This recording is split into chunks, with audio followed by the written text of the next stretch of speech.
semuanya penjelasan mengenai Syiah.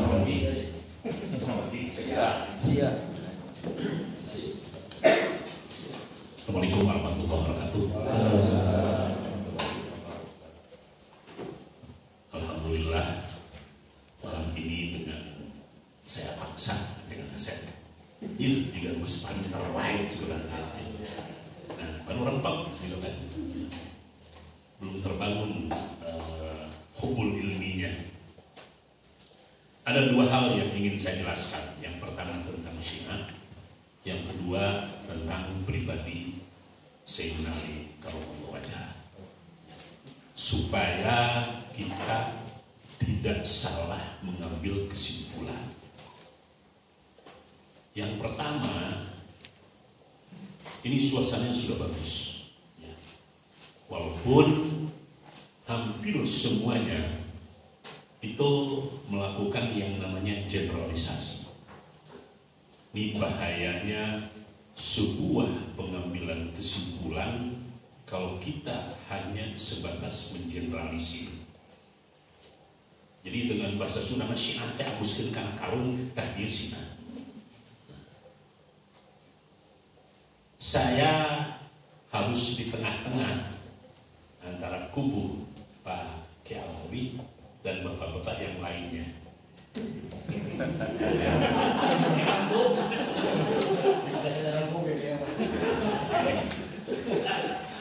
Jadi saya harus melepas gedang.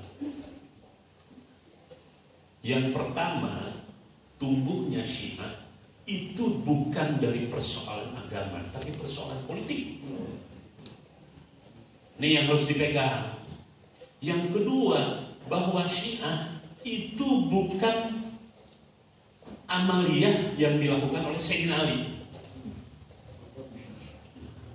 Ini kita harus paham. Sampai Sayyid Ja'far Shadiq itu mirip Sunni ubudiyahnya itu. Setelah Imam Ja'far baru mulai muncul yang tadinya Syiah politik ke Syiah merentet, dan sangat banyak. Nanti saya jelaskan perbedaan fikih Sunni dengan fikih Syiah ya. Saya akan angkat yang kecil-kecil nanti. Jadi ini yang kedua ya. Bahwa apa yang dilakukan, apa yang dijalankan, apa yang diamalkan oleh Sayyidina Ali tidak seperti Syiah. Yang ketiga, betul awal mulanya dengan wafatnya Rasulullah SAW sudah mulai ada bibit-bibit. Sayyidina Abu Bakar dilantik. Sayyidina Abu Bakar punya keluarga, punya orang dekat. Sayyidina Abu Bakar, salah satu putrinya Siti Aisyah menikah dengan Rasulullah. Siti Asmah menikah dengan Zubair. Biasa. Nah ini yang eksklusif gitu ya. Kenapa Siti Asmah dengan Siti Aisyah sampai kok muncul rasa kurang simpatiknya kepada Sayyidina Ali? Sebagai anak wajar. Kok kenapa Sayyidina Ali paling terlambat? Keterlambatan Sayyidina Ali membaiat Sayyidina Abu Bakar itulah yang dijadikan titik awal yang namanya taqiyah dalam Syiah. Taqiyah itu sebetulnya Sayyidina Ali itu tidak full memberikan dukungan kepada Sayyidina Abu Bakar, sembunyi-sembunyi. Nah itu ajaran taqiyah pertama. Dan itu diterjemahkan oleh pengikut Syiah. Sayyidina Ali sendiri nggak mengambil kesimpulan seperti itu. Akhirnya di perang Jamal, Zubair bin Awwam, Talha yang dekat-dekat dengan Sayyidina Abu Bakar akhirnya mundur pada saat perang Jamal. Perang Jamal kan Siti Aisyah dengan Sayyidina Ali. Perang Jamal dulu, baru setelah itu perang Siffin. Nah, ini yang ketiga. mulai dari Sayyidina Abu Bakar. Oke. Dan wajar kalau orang-orang dekat Sayyidina Ali, karena nanti akan saya jelaskan di episode keduanya tentang siapa Sayyidina Ali. Siapa Sayyidina Ali?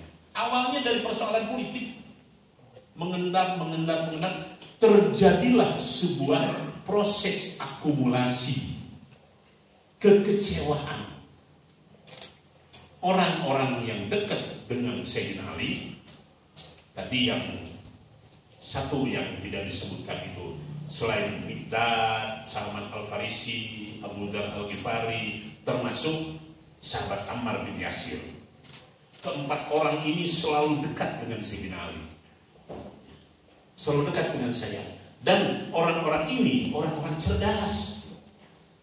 Salman itu seorang pemikir, seorang teoritis, bukan hanya sekedar sebagai pemerakarsa Honda, tapi dia orang kritis. Kenapa Ali diam dan sebagainya? Karena Sayyidina Ali, maaf kalau saya boleh menyebut, Sayyidina Ali termasuk salah seorang pemuda yang sangat jenius, hasil didikan Rasulullah SAW. Sangat jenius. Oleh karena itu disebut pintunya ilmu. Supaya kita tidak a priori nanti, oh ternyata Pak Ketua membedakan antara Syiah dengan Sayyidina Ali. Dan bapak-bapak sudah mulai banyak yang terjebak oleh publikasinya Wahabi. Betul. Nanti akan saya jelaskan. Dan saya sampai hari ini tidak setuju kepada Syiah. Tetapi tidak bisa digeneralisir. Karena Syiah Zaidiyah, Syiah Isna Asyariyah lebih banyak sama dengan kita dibanding dengan Wahabi. Nanti akan saya jelaskan. Ya. Oke. Karena persoalan politik, lahirlah beberapa pemikiran dikompori sama Abdullah bin Sabah. Puncaknya setelah Siffin, Sayyidina Ali masih menunjukkan sikap tawadhunya, masih menunjukkan sikap toleransinya, tetapi perlakuan Muawiyah sedemikian rupa. Nah, sebelum Syiah sebetulnya lebih awal Khawarij dulu. Lebih awal Khawarij dulu. Khawarij ini yang maaf lah. Dan saya sampai hari ini masih terus berpikir, kenapa 3 khalifah terakhir semuanya meninggal dalam keadaan yang sangat memprihatinkan. Sayyidina Umar, Sayyidina Utsman, Sayyidina Ali meninggal terbunuh. Meninggal terbunuh. Oke. Puncaknya dalam sejarah Islam disebut fitnah kubra. Meninggalnya Sayyidina Utsman dan meninggalnya Sayyidina Ali. 2 khalifah ini meninggal dalam keadaan yang sangat mengenaskan. Sayyidina Ali memang ada beberapa kelemahan. Yang paling menonjol kelemahan Sayyidina Ali karena terlalu nepotisme, terlalu mementingkan keluarga dari Bani Umayyah, sehingga peran Ahlul Bait ketika itu dimarginalkan. Ini yang perlu difahami juga. Kenapa kok Ahlul Bait akhirnya ada semacam, maaf ya, semacam dendam yang lama. Bayangkan kalau misalnya Ali Zainal Abidin masih terbunuh juga, habis nggak ada ceritanya yang namanya keturunan Rasulullah. Hanya tinggal satu-satunya hanya Ali Zainal Abidin. Ketika itu usia 28 tahun, kebetulan sakit keras, udah dianggap mati. Itu yang selamat dari Abbasiyah. Kalau nggak gitu, habis. Tak ada yang namanya Habib. Kalau Ali Zainal Abidin satu-satunya ya, generasi keempat dari Rasulullah yang waktu itu terbebas. Biarlah itu sejarah. Jadi bagaimana kejamnya Yazid bukan hanya sekedar mengorbankan Husain saja. Gak tahu bener atau enggaknya malah ya. Sampai-sampai kalau versi mereka kan kepala Sayyidina Husain dianggap bal-balan.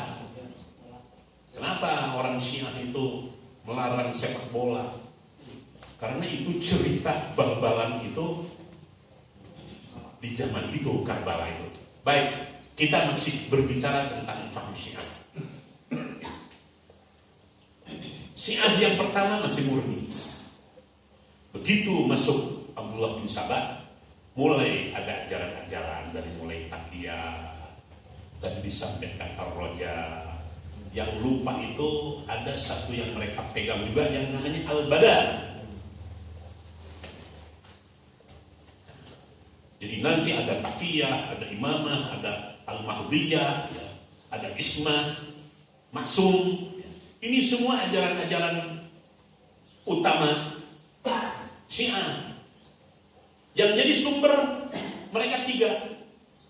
Yang pertama Quran, yang kedua hadis yang diriwayatkan oleh orang-orang yang dekat dengan Rasulullah yang diterima. Mereka kurang bisa menerima hadis-hadis Abu Hurairah,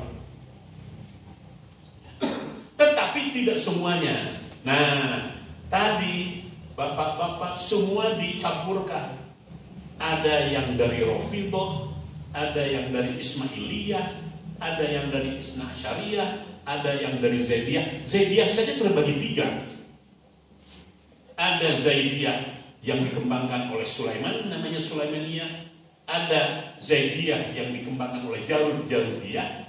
Ada Zaidiyah yang dikembangkan oleh Solehiyah. Ada tiga. Nah, yang asli itu, yang masih murni itu Zaidiyah.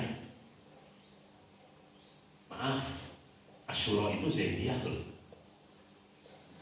Kita tanggal 10 Muharram deh. Bukan milik kita loh ya. Bisi hayang nyaho gitu tak. Naon-naon wae nu aya naon ajaran Syiah nu ku urang dia. Dan tadi ada dan yang dikembangkan oleh Wahabi itu Syiah Rafidhah. Contoh misalnya Syiah Rafidhah yang dikembangkan di sini bahwa dalam ajaran Syiah kita bisa meminjam budak itu untuk keperluan seks, bukan hanya mut'ah. Pak Makmun boga budak, mohon pinjam itu, yang orang no, itu halal. Itu Rafidhah dan paham-paham yang lainnya. Misalnya kebencian kepada 4 orang, Rafidhah itu bukan main. Sayyidina Abu Bakar, Sayyidina Umar, Sayyidina Utsman, dan satu lagi Muawiyah. Kalau istri Rasulullah 4 orang yang sangat dibenci. Siti Aisyah, Siti Hafsah, kemudian ada 4 orang. Hindun, Ruqayyah itu putrinya. Kalau putrinya Ruqayyah, Ummi Kulsum, Zainab itu mereka sebut tidak Zainab, kalau orang Syiah menyebutnya itu Ummu Hakam. 4 orang. Nah, berkembanglah. Ya. Contoh misalnya yang berkembang di Eropa itu kebanyakan Ismailiyah. Bapak-bapak kalau benar, kalau anak lahir kemudian rambutnya dipotong kemudian ditimbang diganti dengan emas, itu faham Ismailiyah. Ya, supaya apa? Jadi kalau kita hanya membaca Syiah dari kulit-kulitnya, ya yang terjadi seperti tadi. Contoh yang lainnya, betul tadi, akan kembali. Tetapi ini lebih banyak dikembangkan bukan oleh Zaidiyah, tapi Sabaiyah. Akhirnya yang dikembangkan oleh Abdullah bin Sabah juga melahirkan sebuah aliran namanya Sabaiyah. Ya, ada Zaidiyah, ada Rafidhah, ada Ismailiyah, ada Isna Asyariyah, ada Kaisaniyah. Ada. Tapi yang paling ekstrim Rafidhah. Jadi imamah tadi Pak K. Asep menyebutkan wiswaya karena itu wasiat. Contoh misalnya yang ekstrim termasuk Isna Syariah Iran, imam Jumat itu tidak sah kalau tidak dari imam mereka. Itu harus sultan atau yang memegang kerajaan. Dan yang menjadi kitab sumbernya, walaupun kita harus sangat selektif karena usulul kafi juga Imam Kulaini, mereka mbahnya itu Imam Kulaini, mbahnya itu mereka. Nah itu juga harus kita seleksi. Tetapi dari sekian ajaran, maaf, kita harus bisa menarik sampai sejauh mana konsep mereka tentang syirik, sampai sejauh mana mereka konsep tentang kafir. Beranikah kita sekarang menyebut bahwa Syiah faham sesat? Nah, berani nggak kita menyebut faham sesat? Paling kiai sepuh kita nggak ada yang berani. Sok, kalau ingin lebih yakin, sekarang ini ada yang mencoba untuk menundukkan Syiah dalam proporsinya, itu yang namanya Gus Fuad. Coba cek nanti ya. Supaya, maaf, bapak-bapak sudah mengeneralisir bahwa Syiah itu dengan warna hitamnya. Warna hitamnya. Kalau dari habaib, banyak yang di Syiah. Tapi aneh kalau ada habaib di Wahabi. Oh, kan. Dan Imam Humayni segala macam itu masih dari keturunan Rasulullah. Hanya marganya yang berbeda. Marganya yang berbeda. Nah, contoh-contoh kecil misalnya. Misalnya, orang Syiah, madhi itu tidak najis. Dibuatlah hadis-hadis berkaitan dengan Sayyidina Ali. Kalau kita kan keluar madhi, batal. Wudu orang Syiah mulainya dari siku. Ya, pakai alami. Nanti coba cari fikihnya mereka. Wudu dari siku.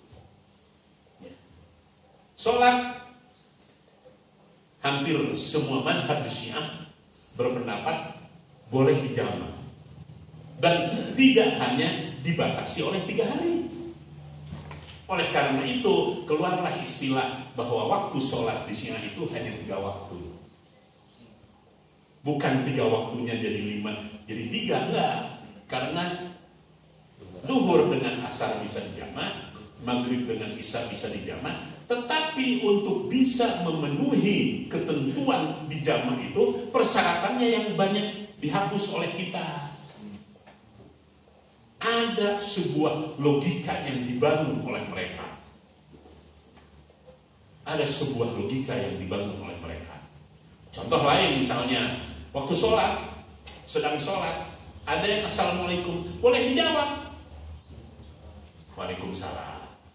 Kalau sedang bersih, alhamdulillah, bisa dijawab. Tetapi setelah waladhdallin, haram baca amin. Kan? Nih beberapa perbedaan. Saya mungkin kalau ingin menjelaskan fikih Syiah itu bisa sampai jam 5 subuh. Ini dari sisi fikih saja. Mut'ah, wah, hadis-hadisnya hebat loh. Siapa yang tidak berani mut'ah sama dengan orang gunting, kan bahasanya begitu.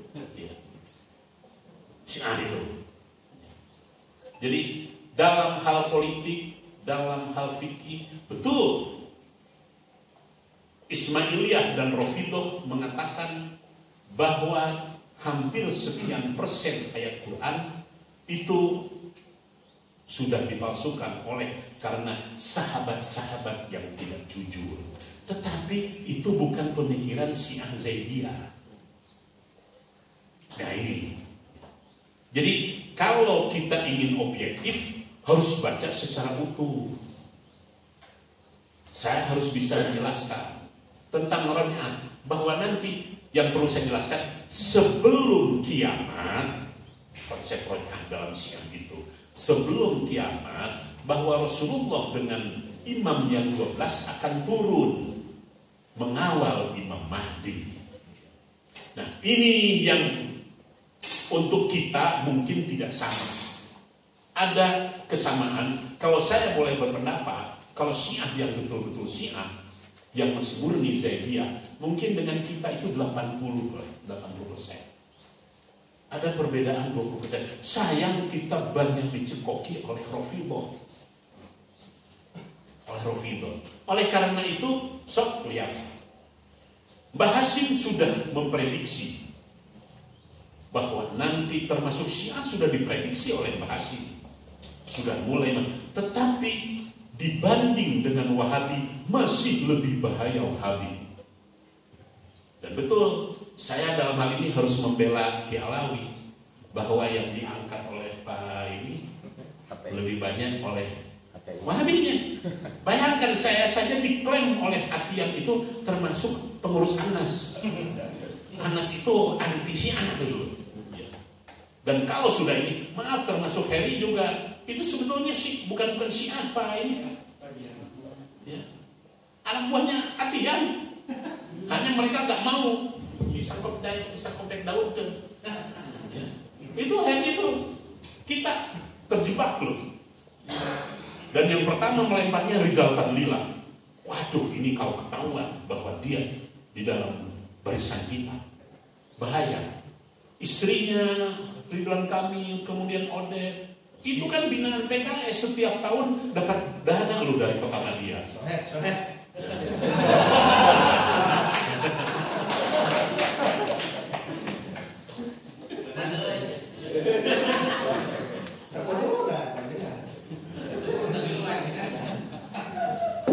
Harus menyampaikan apa adanya. Ini loh kelemahan Syiah dalam ubudiyah, dalam ini. Contoh misalnya, kenapa kok mereka sampai mengangkat sebuah ajaran yang namanya Isma yang nomor 12, dan berlebihannya, maaf, bahwa imam-imam itu, imam yang 12 itu, mereka sudah bisa mengetahui apa yang akan terjadi. Hebat kan? Jadi saya terus terang saja, saya harus selektif mana yang sama dengan Ahlus Sunnah, mana yang berbeda. Kita harus objektif, ada kesamaan, ada perbedaan. Setelah saya telusuri lebih jauh, ternyata sekarang Timur Tengah hancurnya karena gerakan Wahabinya. Dan mereka paling takut. Orang Wahabi itu nggak takut dengan Sunni, dengan Ahlus Sunnah, dengan orang Ahlus Sunnah mah gampangan, ikhlas, tidak masih dalam pokoknya. Tapi mereka takut sekali dengan Syiah. Nah, yang jadi persoalan, kunaon orang lain diadukan ke Wahabi jeung Syiah. Maning aya nu orang adukan Wahabi jeung Syiah gitu. Nah, gitu. Supaya kita ngerti betul apa yang disampaikan oleh Pak Syarif Syawan, apa yang disampaikan oleh Pak Deddy Samsul, apa yang disampaikan oleh Pak Mali. Tetapi kalau kita preteli, faham ini dari Rafidhah, faham ini dari Zaidiyah, faham ini dari Ismailiyah, faham ini dari Sabaiyah. Karena Abdullah bin Sabah pun mendirikan sebuah sekte yang namanya sekte Sabaiyah. Ini yang paling merusak. Dan betul, Abdullah bin Sabain orang pintar. Dia di Yahudinya sendiri pemikir. Kalau caranya begini, gak bisa. Yahudi bisa tampil lagi. Saya harus merusak dari dalam. Nah, tambah lagi dengan Khawarij. Udah. Semakin kuat. Oke. Jadi itulah. Jadi tadi ada Taqiyah, ada Bada, ada Raj'ah, ya. Kemudian ada Imamah, ya. Maksum. Kenapa mereka berkaitan dengan imamah? Yang berhak itu hanya keturunan Sayyidina Ali. Dan maaf, di Ahlus Sunnah pun masih ada pemikiran bahwa keturunan Rasulullah itu yang lebih berhak memimpin. Walaupun di Habib sendiri enggak, itu menjadi bukan klaim yang dominan, enggak. Dominan. Dan yang lebih jauh, kalau tidak ada Syiah, tradisi-tradisi keluarga Rasulullah itu sudah habis. Sementara ini yang banyak merawat tradisi Rasulullah itu Syiah. Nah ini, jadi di sini tadi saya tengah-tengah kan, saya bongkar apa kelemahan Syiah. Saya bongkar juga apa yang dikehendaki oleh Wahabi. Dan betul bahwa ternyata saya pernah ngomong, saya pernah ketemu, dan saya dikasih Quran Syiah oleh Pak Jalal. Masih ada, waktu itu berangkat dengan Pak Lukman atau dengan siapa ya? Waktu saya karena diundang, Habib saya ingin ngobrol-ngobrol, Habib ini saya ingin menyerahkan Quran Syiah. Oh iya, Quran Syiah itu Quran yang dicetak di Tehran. Saya ini kan, saya minta, mana yang perbedaannya gini-gini, nggak ada. Sama Quran. Hanya untuk 4 sekte itu dirubahnya bukan main. Dirubahnya. Dan mereka memang 3 sumbernya itu Quran, hadis-hadis yang diriwayatkan oleh orang-orang yang dekat dengan Sayyidina Ali. Abu Hurairah itu dalam kamus Syiah nggak banyak dipakai hadisnya. Jadi dari kurang lebih 1.800 hadis yang diriwayatkan oleh Abu Hurairah, yang diambil oleh mereka tidak lebih hanya 50. Itu. Ya. Tetapi dari sisi kekejaman lebih kejam Wahabi daripada Syiah pada Ahlus Sunnah. Habib, gimana? Apa? Syiah jujur. Mereka ini saya buat. Memang mulai munculnya hadis-hadis palsu itu di zaman Abbasiyah. Karena Abbasiyah memulai, tadi disampaikan, waktu mulai munculnya dinasti Buaiti, munculnya dinasti Fatimiyah, mulai goyah Abbasiyah. Lahirlah munculan hadis-hadis doa. Baik, itu berkaitan dengan Syiah. Dan ini akan menjadi sebuah studi yang menarik. Mudah-mudahan kita bisa semakin. Saya senang hidup ini suasana, walaupun tidak seimbang gitu kan. Bayangnya ya Jalali gitu kan. Dan kalau betul, kalau datang ke Iran akan nampak bahwa tidak ini. Sayang yang masuk ke sini itu kebetulan yang diambil itu dengenan-dengenan. Sahasin dengenan mana? Hasil kebayo. Nah itu. Tetapi orang sana juga harus hati-hati, sangat hati-hati sekali. Hati-hati sekali. Makanya orang-orang itu Gus Dur disebut Syiah, Sayyid Ali, Sayyid Akil disebut Syiah, Pak Hasim juga disebut Syiah. Memang itu cara-cara orang Wahabi mendiskreditkan orang-orang itu, diistilahkan saja Syiah. Istilahkan Syiah. Artinya ke depan kita mungkin bisa lebih bijaksana. Walaupun kita tetap harus memperkuat keyakinan kita berkaitan dengan Ahlus Sunnah wal Jamaah. Disinilah pentingnya kita studi. Ya. Makanya maaf, saya kalau menyebut bapak-bapak hanya kulit-kulitnya saja. Sekopek daun kan, wah dia Syiah. Baik, berikutnya kita akan mulai Sayyidina Ali. Kalau kemarin berkaitan dengan khilafah, saya angkat Sayyidina Umar, ya. Saya ingin menyampaikan tentang Sayyidina Ali.